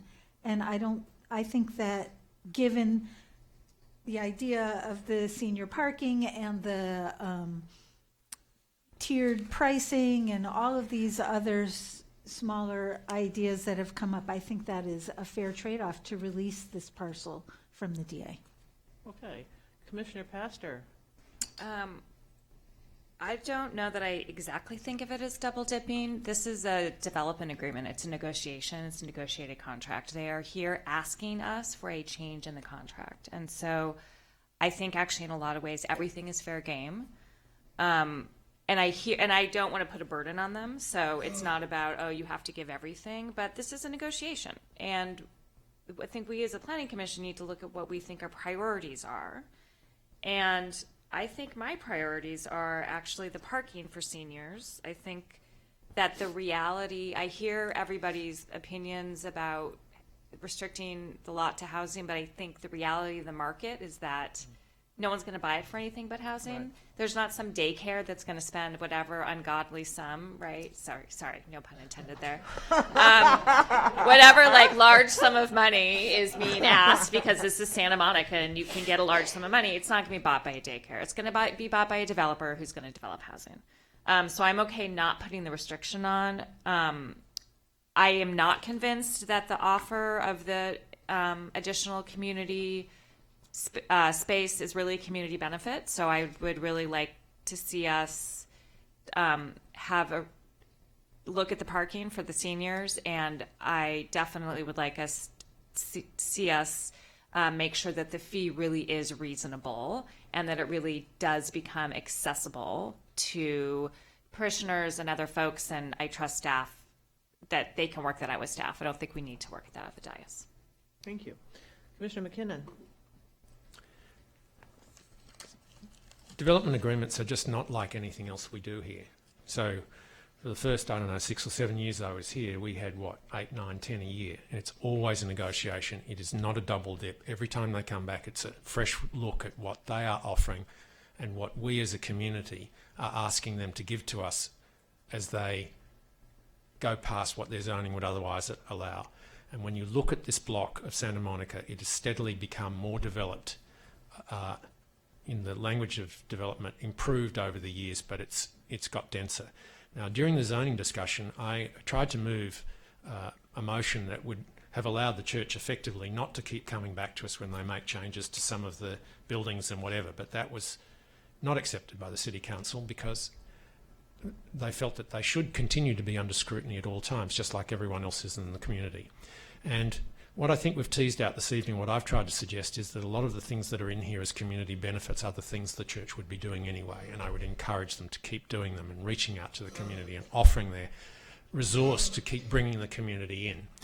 So that's number one. I think what we've learnt this evening is that we have a greater demand for more TDM to control the way people get to and from this property, that there is a possibility of some shared parking in this community. Yes, the Catholic Church did build it at great expense, but it would take pressure off the community, and your own parking study suggests that, and Commissioner Pastor has ably tracked that down, and that would improve the whole community's outlook enormously. And then we come to the issue of housing, and I guess my consideration on the housing is that we want multi-use or multi-unit family housing to be built there as opposed to 3 condos. It would only be 3 units, whatever. What's that? It would only be 3 units, whatever. Yeah, but there's an A lot next door. That's the issue. And if the two come together, then we have a different development proposition. And so that's the consideration that we need to be thinking about going forward as well. And so I don't think we've over-asked of the Catholic Church or of St Monica's. I think we're trying to work out what's a fair and reasonable discussion backwards and forwards here. I think it's moved past what we were presented this evening initially. We were presented, yes, the church wanted to sell it. What's the restriction or not restriction? Now we've got into a discussion about TDM, shared parking, what are the community benefits, etc., etc. So I guess my question to Grace and the planning manager is whether or not we should move forward on this evening. Can we encompass where the discussion's got to, or do you need to go back and talk through these issues with the church to get it nailed down completely? I mean, I think it's up to, the commission as to whether you feel like you have sufficient comfort, with your discussion tonight. I've taken kind of notes, I think, on 4, I would say, overarching areas, that we can continue discussions with the church, and we've taken direction from the commission with. What are your 4 areas? Okay, yeah. So I think one is providing information about the access to the community space and rates on the website. There was an interest in having a tiered rate system for nonprofit versus city. I will point out to you that in past DAs we have used, for example, the city's rates for rental of our own meeting space, as a index, if you will. We can discuss that, and with the understanding of, is that too high even for some community groups, and does it make sense? So I think that's a point of discussion with St. Monica's. There is this interest I've understand about the shared parking, supply, if there's ability to offer that. Sounds like at an overnight, although I think we've heard some concern about doing that, whether that would be practical, given the necessity to secure the property overnight, and whether that would work. It's not clear that that would. And a restriction on the property upon redevelopment or sale. I'm not seeing whether there was a majority from the commission on there, so that's sort of. So I would say the first three, at least, is what I'm hearing fairly clearly as direction. So guaranteed access with some guarantee from the church about how access is managed going forward, and appropriate marketing of that access so that the wider community knows. 2, a mechanism for discussion of reasonable fees. 3, access to the parking garage, and access is managed right through the whole city now of these apartment buildings that have been built, which people are now using who don't live in those apartments. So that must be a possibility. And also the hotel up there, Gorby's Hotel, what do we call it now? The proper hotel. That has provision for people parking in from outside. Well, key cards, whatever it is, but it's a manageable proposition. People do it all over the world. Okay, there's a cost there. I would like to make sure that we keep TDM in there, and in particular management of the drop-off and pickup, and moving away from the single car pickup to a more shared use. And then I think we come to the question that the Commission hasn't resolved yet, which is what happens on sale, whether there's a housing restriction placed on it. Right. So that would be the question. Let me say, I think unless someone has something to add, just a minute. I haven't spoken yet. Unless someone has something to add to the list that Jing and Richard have come up with, why don't we start talking about the disposition of the site? I think it's time to move on to that. Okay. Commissioner Landers, do you have something you want to add to the list of what Jing's making the list of? Yeah, well, ish. I mean, it's related to the disposition of. It's related to comments that have been made by colleagues. I think we need to focus now and that's where I'm going. I think I'm the only religion PhD up here, and what people really don't know is that the Great Schism, the Filioque controversy, was really all about tandem parking. Jesus did not say, "Upon this parking structure I will build my church." So, I think where we could go, and this goes to Commissioner Fondo Bernardi's and Commissioner Fresco's concerns about double dipping, is that if we were purely talking about the relocation of the parking, and it's far from clear to me that that they can find a way to solve for those 15 spaces. And I think if they could have, they would have probably come in with a fairly simple proposal. They're looking for some equivalent. If they could do that, that would be based on the presumption of the parking lot coming out entirely. I think the offers in Exhibit L, page 5, the community meeting space that we've just discussed, really, I think we ought to ask for the parking for the folks, the 15 spaces, and try to preserve those 15 spaces. But to the extent that we are also contemplating a disposition of the parking lot entirely, or the redevelopment of it, the community meeting space, to Commissioner McKinnon's point, the questions of the community meeting space, the access, the rates, the TDM, those are absolutely appropriately on the table, as Commissioner Pastor had mentioned. So I wanted to add that we are entering into what is going to be a long conversation about where we put housing in our community. Tomorrow, the Southern California Association of Governments is going to vote on a regional housing allocation where the numbers start at 4,800 and go up from there. And I think we need to be really aggressive about providing multifamily housing wherever we can, whenever possible. So I do think I'm not interested in really putting a lot of limitations on the current use of the property. But if they sell it, I think we want a permanent restriction that the property may only be sold for multifamily housing. And I respect that they'd like that. I respect the desire for the flexibility. But I think that flexibility is more about your current use of the property rather than what would happen after it were sold or redeveloped. And we as a city are going to be looking for every last possible space for housing. And then we're going to get into a conversation about changing our zoning to accommodate more housing and our development standards. I would like to be able to say that we've done everything we can to maximize housing on the available spaces, and this is one of those places we can do it. Thankfully, with a community that shares our commitments to making sure that people get housed. Thank you. Okay, Commissioner Pastor. I have a quick clarifying question. In order to have shared parking at the main church site, would they need any additional entitlement or permit? Okay, no. No, it would be, I mean, the DA is a grand vehicle for. Okay, thank you. Yeah, so. Commissioner McKinnon. So, Commissioner Landis, it's not 15 spaces. It's that there be at least 15 spaces that be under discussion down at the main parking, because you're limiting in one sense to what exists today, and I'm going, yes, that's important, but there is this demand for parking, and there appears to be an opportunity in discussion with the church to create a greater resource, particularly for these older people who are living in this affordable housing across the road and the community in general.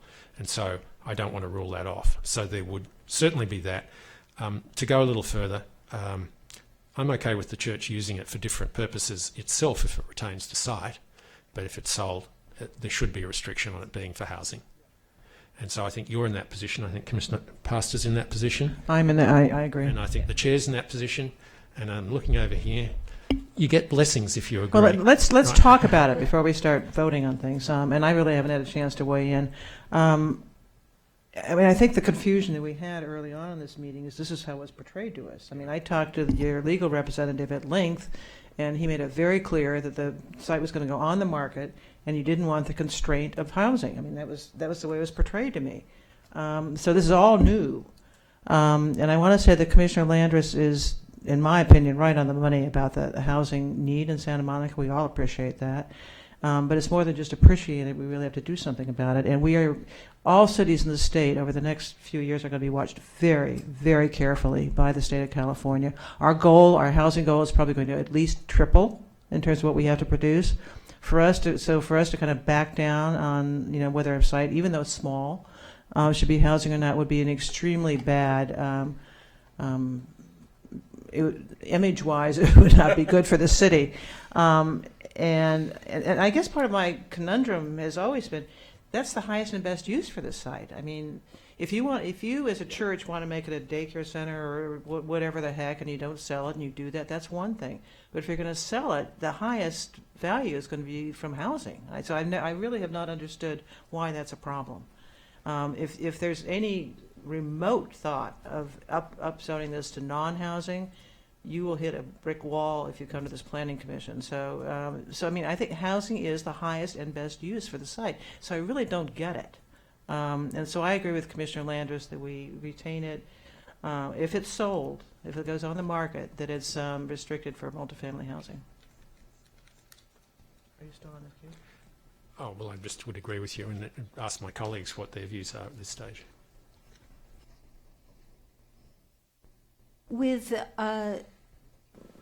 I mean, I understand what you're saying about the bad look.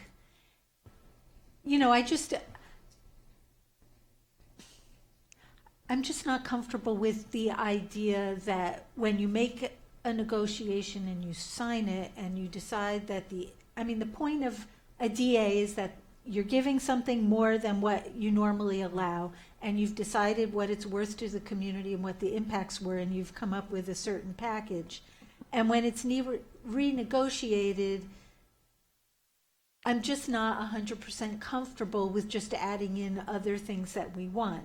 However, in this case, because I can't really imagine a scenario where this would redevelop as anything but housing if it were sold. I feel that there's no harm done, and so I can support the motion.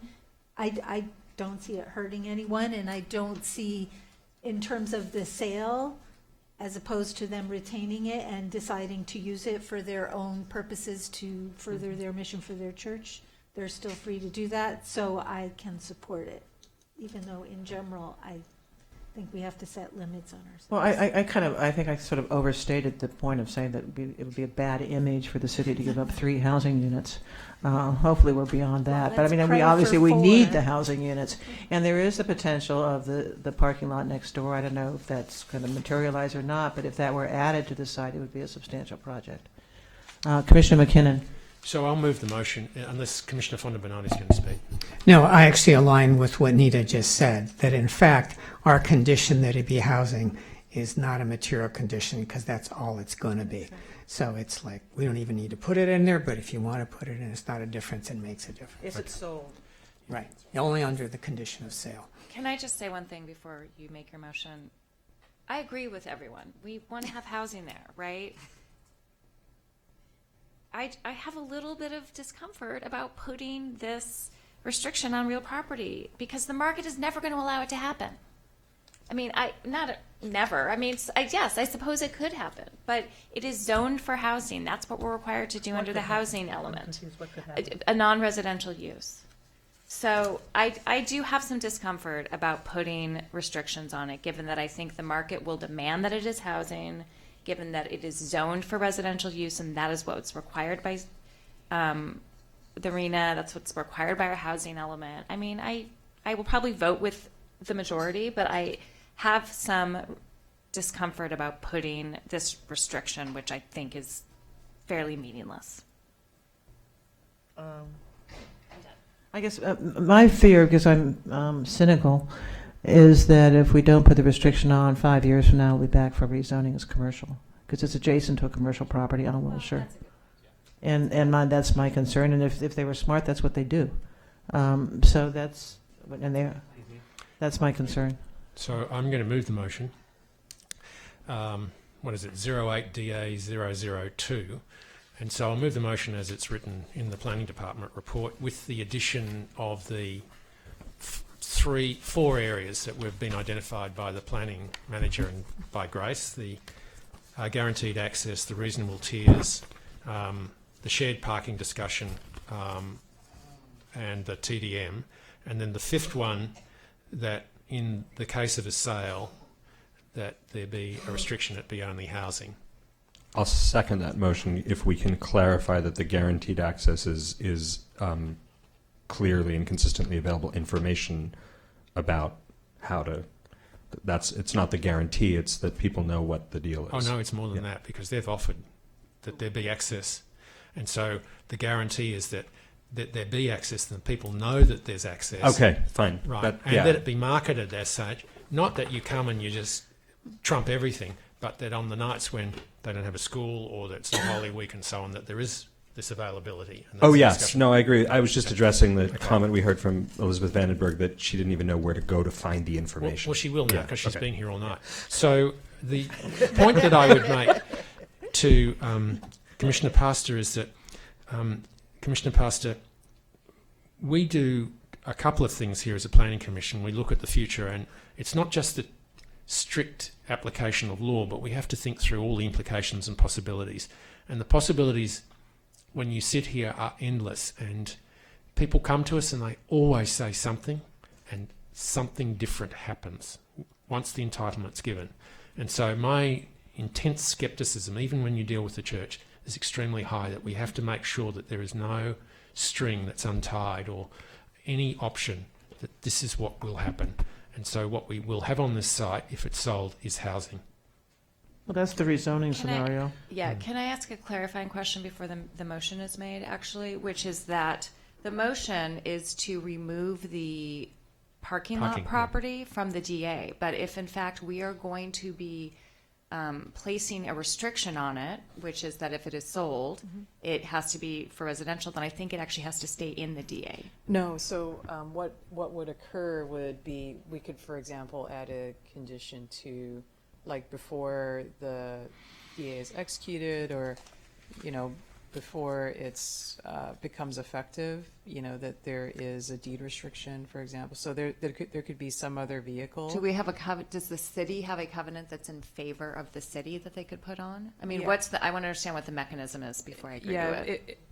It would be a deed restriction on the use, like future use of the property that would be recorded, on it before the DA's, like, as an example, before it's executed. Can we clarify for our motion that motion is for sale or sorry, redevelopment? Yeah, that's right, yeah.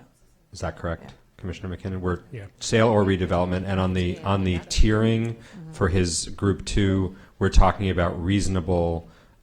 We're talking about reasonable fees. Right. And I do want to just note, this is not part of the motion, but it would be part of direction, is to address the insurance issue, because I know that has come up with community groups in the past. Yeah, we're definitely Okay. well aware of that. Okay.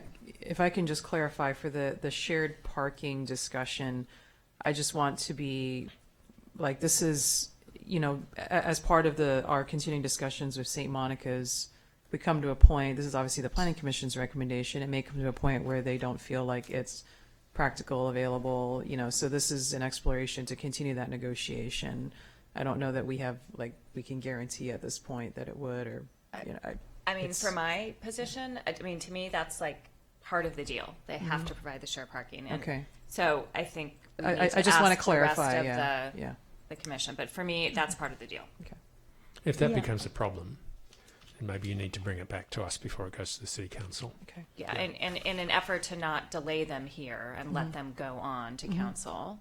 Yes, I think my view about it is the courtesy that we're extending to you this evening is you've indicated a willingness to examine it, to look at it and move it forward. Great. Well, we'll move it on to the city council. But if there becomes an impasse, maybe it has to come back and we have the discussion. What I would not want to do is presuppose how that problem is solved. In other words, right, so agree on the at least 15, but and under similar terms, right, with the affordable parking, but I wouldn't want to prescribe where. I wouldn't want to say it goes in that structure or on And that. I'm going to just jump in and make it specific to, I assume this is what you're talking about, to the Westminster project across the street. No, I wouldn't. I don't think we want to do that. I think for me, as a seconder of the motion, it is recognizing that they're currently providing a community benefit of 15 spaces, right. and we want them to continue to provide that community benefit of at least 15 spaces. I understand. But I'm wouldn't want to concerned tie about it the to housing shortage at Westminster, and God knows how they ever got to I build agree, that with the housing. but I parking. sympathize with the applicant's point about not. I think we don't want to tie it to another private owner. Okay. So But I they think have that's access risky. to it, obviously, if they So want. let me wrap the discussion up. Wait, there's Yeah, go one on. thing. Sean asked you to clarify that the deed restriction would be for sale or redevelopment, but that's actually not what we discussed. No, it's just sale. Only sale. Right. Okay, I just wanted to clarify.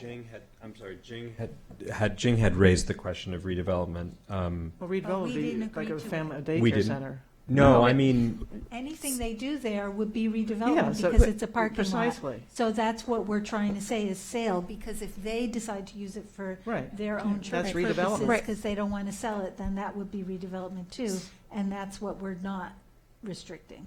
Right. I just Allowing I if just they want- lease it to someone? that's what I want to clarify. That's So what we're it's talking not about. just Sale or any lease. redevelopment. I was saying redevelopment by an entity other than St. Monica. yes, Right. that's Right.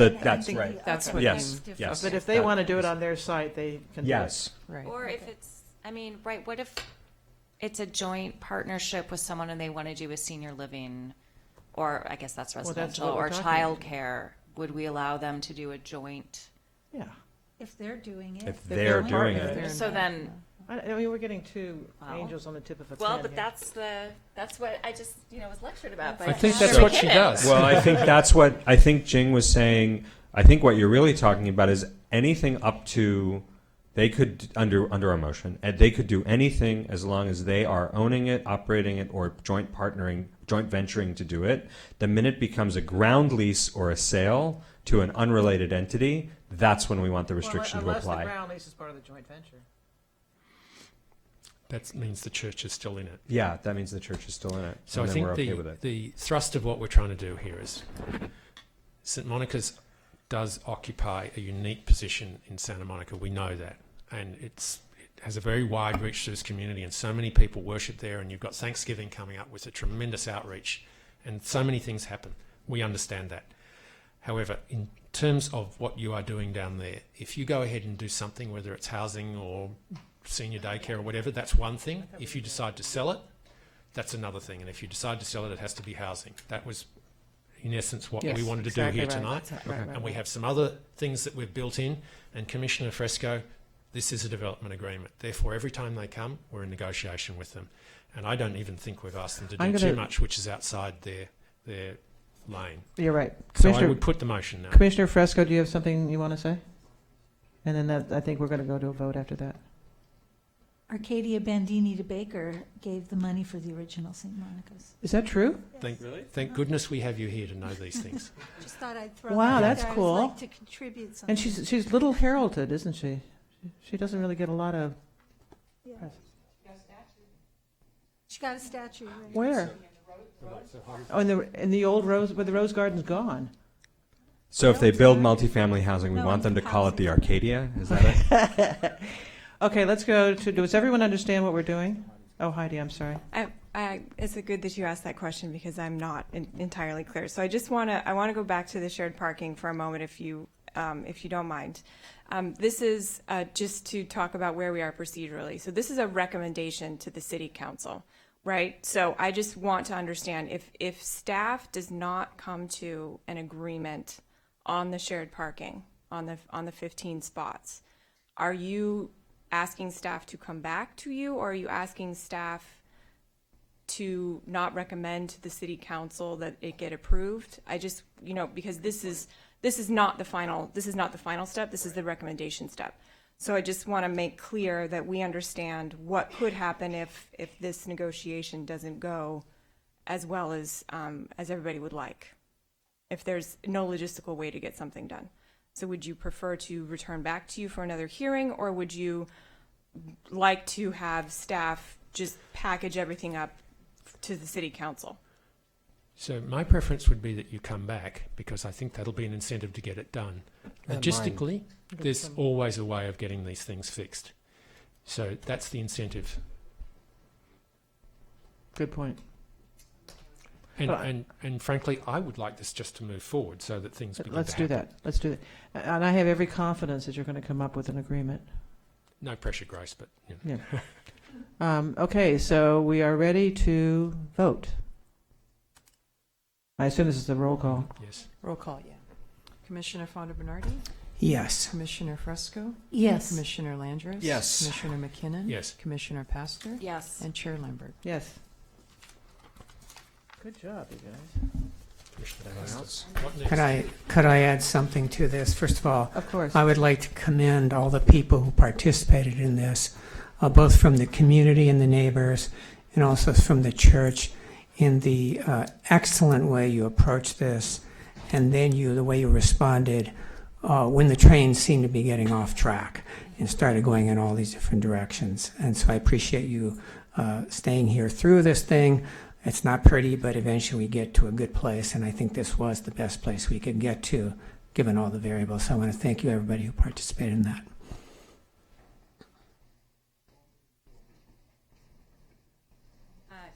Motion to adjourn. Yes, you may. We don't what- actually need a motion, but Can I just, before you do that, we have future commission agenda items. Can we just clarify that there will be an agenda item on the November 20th meeting for representation to the city council as requested by, our chair had What's that requested. For on the, you had wanted to have you had wanted us to discuss who's going to go to council on the 12th. I mean, our rules say that you can just do it, I'm but, just going to do it myself. so then do we need that? So then. No, mine personally, as an individual, I'm going to do it. Right, so what, We will add that to the agenda, whether you choose to exercise But it that's is up after to the you. meeting, So Sean. it'll be on there okay. if you want to, and if you don't, then you don't. And does this need representation to the city council? It's not- This item? This particular Yeah. one. Oh, I'm sorry. That's what you meant. If you'd like to, you can. So let's just add it as a future agenda Yeah. item for when it, So you're talking about this, not the housing there's- thing.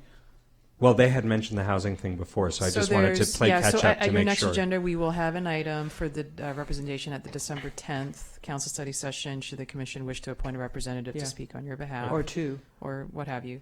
And then I'm hearing that you want to also agendize this representative for the St. Monica's. I would, at some point when it's okay. ready to go, it Yep. might Okay, be we'll do worth- that. Okay, Thanks. Is there somebody speaking on the PICO plan, did you say? We have Jim and Elisa. Okay. Yeah, And when is that? December 17th. Okay. Is it true we don't need a motion to adjourn? Okay, we're adjourned. Huh?